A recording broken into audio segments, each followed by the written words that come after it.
Nördlingen, 1593. In the interrogation chamber beneath the town hall of Nördlingen, a woman is tied to the rack for the 21st time. Her name is Maria Holl. She is 38 years old, a citizen of the town, and the keeper of an inn called Zum Goldenen Lamm, the Golden Lamb. She has no criminal record, no history of violence, and no known disputes with the town council.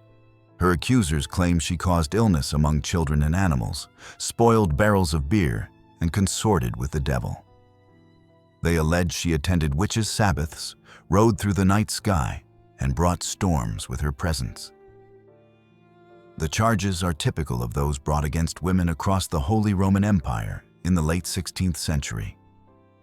They are not based on material evidence, but on rumor, misfortune, and personal suspicion. The legal framework that permits her torture is the Constitutio Criminalis Carolina, issued in 1532 under Emperor Charles V. It allows for torture only after a formal accusation and only when there is sufficient circumstantial evidence. It also requires that a confession obtained under torture must be confirmed afterward without the use of force. Maria is interrogated with these requirements satisfied, at least in form. In practice, the law is bent to justify whatever method is necessary to obtain admission of guilt. The torturers stretch her arms until the shoulders dislocate. Her feet are locked into iron boots and compressed with wooden wedges. Her hair is pulled from the roots, and her body is suspended from the wrists for hours at a time. Sleep is denied. She is whipped and left in the cold. All of this is recorded. The sessions are scheduled and supervised by town officials. The pain is not random or impulsive. It is inflicted according to procedure, authorized, itemized, and witnessed. Maria Holl does not confess. Not after 5 sessions. Not after 10. Not after 20. Each time she is untied, her refusal is recorded in the court's minutes. The scribes document her statements. She denies the charges clearly and without variation. At one point, a legal consultant is contacted to confirm whether the torture may continue without breaching imperial law. The answer is yes. She is returned to the rack. By this point, there are no expectations that the torture will produce new information. Its only remaining purpose is to extract a confession. That confession is required for the court to proceed. Without it, the case is incomplete. And without a verdict, the court itself appears weak. Maria Holl was born in 1555 in the imperial free city of Nördlingen, one of the many self-governing urban centers of the Holy Roman Empire. Located in the Swabian region of present-day Bavaria, Nördlingen was encircled by stone walls and governed by a council of male citizens. Its economy was based on trade, agriculture, and craftwork. The city had adopted Lutheranism during the Reformation, and religious uniformity was strictly maintained. Maria was the daughter of Michel Holl, a cooper by trade, and Barbara Holl, whose occupation is not recorded. Her family belonged to the artisan class, respectable, literate, and modestly prosperous. There is no indication of prior legal trouble or public scandal involving her parents or siblings. Like most girls of her time and station, Maria would have been educated in household management, basic reading, and religious instruction. As a young woman, she worked in domestic service, later training in the operation of inns and guest houses. At some point in her 30s, she became the keeper of Zum Goldenen Lamm, a respected establishment known for its cleanliness and consistent service. For a single woman to operate a business of this kind without male supervision was unusual, though not unheard of. It required diligence, negotiation with the city council, and approval by the local guild system. Maria obtained this status lawfully. She developed a reputation for being efficient, orderly, and financially competent. Surviving tax records show that she maintained a steady income and was not in debt to the town. Her guests included merchants, traveling officials, and journeymen. The inn became profitable enough that she was able to employ assistants and maintain her license without incident. The accusations began in 1593. A woman in the town claimed that her child fell ill shortly after a dispute with Maria. The child's symptoms were not specified in court records, but the complaint was lodged with the council. Shortly afterward, other residents came forward. A farmer alleged that 3 of his pigs had died after Maria passed by his property. A brewer claimed his beer had soured after she entered the tavern. A neighbor accused her of glancing at a cow that later miscarried. None of these claims were accompanied by physical evidence. There were no witnesses to any act of harm, no substances found in food or drink, and no mention of magic implements. What they shared was circumstantial timing and local resentment. In every case, Maria denied the charges. The council opened a formal inquiry. This was not a rare occurrence. Between 1560 and 1650, the Holy Roman Empire witnessed more witch trials than any other European region. Accusations were often rooted in personal conflict, business rivalries, or unexplained misfortunes. Midwives, widows, innkeepers, and healers were among the most commonly accused. Maria was summoned to testify. When she refused to confess, she was placed in detention and her property inventoried. Her supporters, mostly townspeople who had frequented her inn, petitioned the council on her behalf. At least 40 witnesses submitted statements in her favor. These included merchants, servants, and even other innkeepers. Several of them attested that Maria was a devout Lutheran, attended church regularly, and had never expressed interest in folk magic or unchristian practices. No physical evidence was submitted to the court. No forbidden books, tools, or markings were found. There were no allegations of a Sabbath other than those made by her accusers. Despite this, the council determined that the case could proceed under existing law.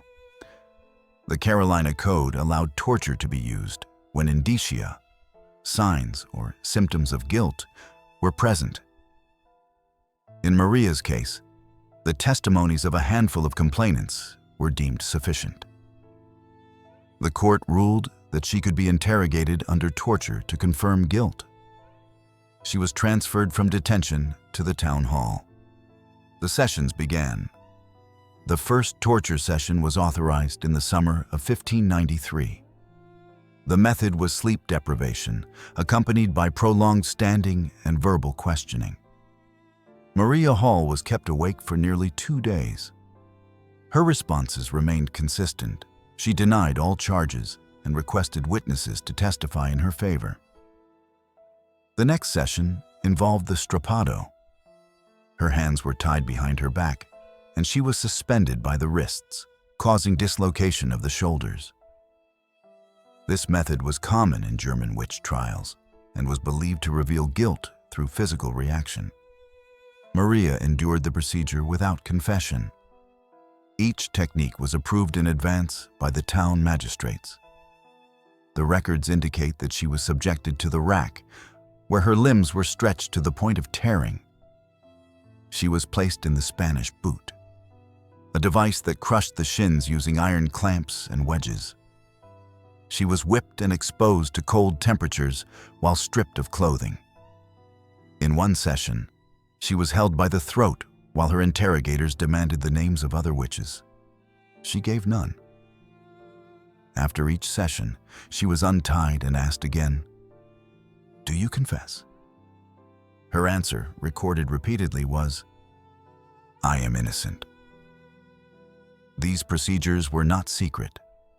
The sessions were conducted in the presence of town officials, scribes, and sometimes physicians whose role was to ensure she survived. The law required that torture be suspended if the prisoner was in mortal danger. Medical examiners confirmed after each session that Maria could be returned for further questioning. Between sessions, She was held in a stone cell beneath the council chambers. Food was restricted, and water was withheld before interrogations. She was permitted to speak only during questioning. Access to religious counsel was limited. The conditions were designed to disorient and weaken the prisoner without leaving visible injuries that might interfere with future sessions. Maria Holl underwent a total of 56 such procedures. Each was officially documented. Each was deemed legal. The purpose of every session was to secure a confession. Once obtained, the confession would be read back to her on a later date, at which point she would be asked to confirm it outside the use of torture. This confirmation would then serve as the legal basis for sentencing and execution. In Maria's case, that moment never came. She never confessed. She never named other witches. She never changed her statement. Her resilience became difficult to ignore. As the months passed, some members of the council began to express concern. According to a surviving letter from a counselor in late 1593, questions were raised about the legality of continuing the sessions. Others feared reputational damage, both for the city and for the legal process itself. The council sent for outside consultation. Jurists from nearby cities reviewed the case and provided opinions. One warned that continued torture without new evidence risked violating the Carolina's principles. Another suggested that the court had already exceeded its lawful mandate. A third advised that further delays would weaken the credibility of any eventual conviction. Even so, the sessions continued. The pressure to extract a confession was greater than the pressure to end the trial. By early 1594, the case of Maria Holl had begun to draw quiet attention beyond Nördlingen.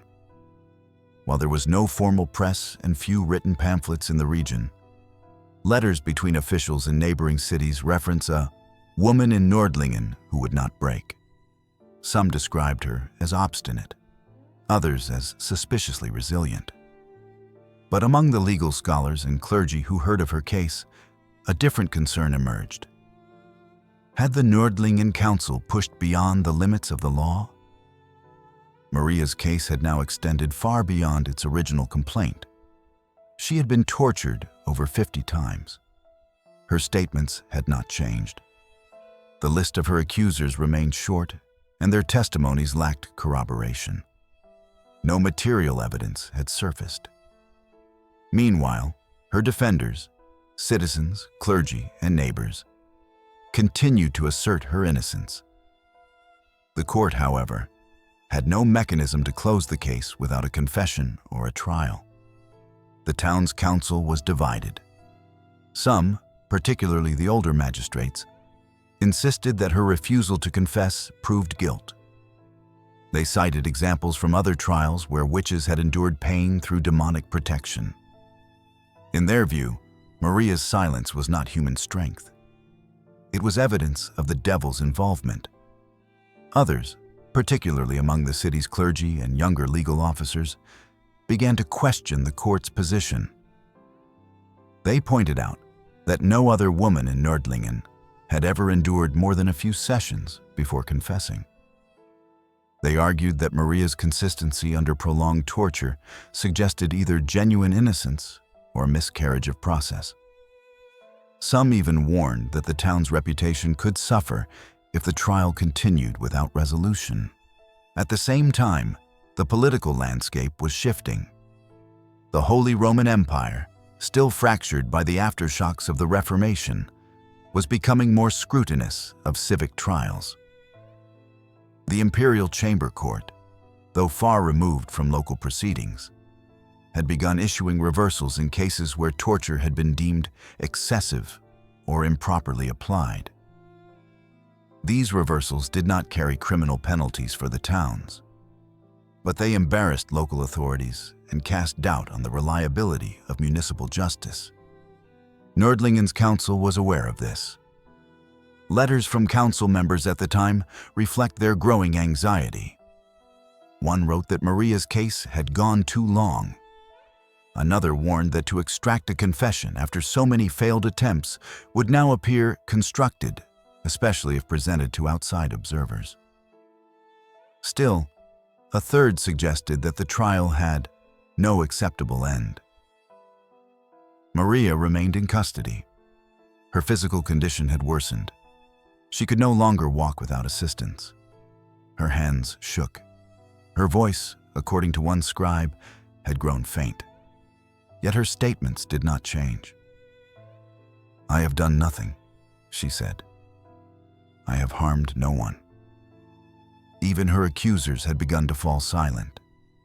Several had moved away. Others, questioned again by the council, admitted they had no first-hand knowledge, only suspicions. No new evidence had emerged. No further names had been given. The case had reached its end, but no one was willing to close it. So the council did nothing. Maria was left in her cell. No further sessions were ordered. She was not sentenced. She was not released. She was simply not called for. The trial remained open, but motionless. In the spring of 1594, without announcement or ceremony, Maria Holl was released from custody. There was no formal acquittal. No judgment was issued. Her case was not dismissed, but simply allowed to fall dormant. The council made no public statement. The trial was not archived with a conclusion, but recorded as unresolved. Her name was not cleared, and no apology was issued. She was free to leave only because the court no longer had a reason or legal mechanism to hold her. She returned to Zum Goldenen Lamm, the inn she had managed before her arrest. There is no record of official restitution or compensation. The property she had owned prior to her imprisonment was returned to her control. Surviving municipal ledgers show that she resumed paying local taxes and remained listed as the inn's legal proprietor for several decades. Maria never married. She continued her business until her death in 1634, at the age of 79. An exceptionally long life for a woman of her era, and especially for one who had survived the physical and psychological toll of 56 documented torture sessions. Her case, for a time, disappeared from public memory. No pamphlets were written, no monuments were raised. The council did not revisit the matter, and the records remained in the town archive, incomplete and silent. For over 3 centuries, Maria Holl existed only as a footnote in legal documents, an accused witch who had never confessed and was never convicted. It was not until the 20th century that her name returned to public discourse. In the aftermath of 2 world wars, historians and legal scholars began to examine the witch trials of early modern Germany in greater detail. The Nördlingen archives, preserved with unusual completeness, offered case records unmatched in much of Central Europe. Among these, Maria Holl's file stood out, not for what it revealed, but for what it did not. A complete lack of confession, an absence of conviction, and 56 recorded episodes of legally sanctioned torture, witnessed and written down. Modern researchers noted that her case was one of the most extreme documented instances of resistance in the history of European witch trials. Her refusal to confess, even under sustained physical coercion, was almost without precedent. Legal studies cited her name as a rare example of a system unable to fulfill its intended function, because the accused simply refused to comply. In Nördlingen itself, local historians began to restore her name. In 1980, a memorial plaque was installed in the town square, bearing her name alongside other victims of the witch trials. Her story became the subject of articles, school projects, and regional exhibitions on the history of justice and injustice. She is now remembered not as a witch, but as a woman who endured what her judges believed to be unbearable. Her name appears in studies of criminal law, theology, and women's history, not as a symbol, but as a documented case of extraordinary legal endurance. Maria Holl never declared herself innocent in symbolic terms. She made no final speech. She did not try to defend herself with philosophy or religion. She simply said, again and again, that she had done nothing. And then, when the process failed to extract more, she returned to her inn and lived out her life in silence. In the wider history of the Holy Roman Empire, Maria Holl's case sits at the intersection of law, religion, and fear. The Constitutio Criminalis Carolina, under which she was prosecuted, remained in effect for nearly 2 centuries after her trial. It was one of the first legal codes to codify torture within criminal procedure, and also one of the first to outline its limits. Maria's trial showed both a rigid adherence to form and a complete failure in spirit. Of the thousands executed for witchcraft during this period, the overwhelming majority confessed under torture. These confessions, often inconsistent and implausible, became the basis for countless executions. Maria's refusal to confess broke that cycle. Her case did not lead to legal reform, but it exposed a fundamental weakness in the system: that a confession, once presumed inevitable, could be denied. The reasons for her endurance are unknown. No personal writings survive. She left behind no letters, no memoirs, and no direct statements beyond those recorded in the court minutes. What remains is not interpretation, but documentation. 56 entries, 56 procedures, 1 refusal, repeated without variation. Maria Holl is remembered today not as a heroine or martyr, but as a matter of record. A citizen who stood before one of the most powerful legal systems of her age and said no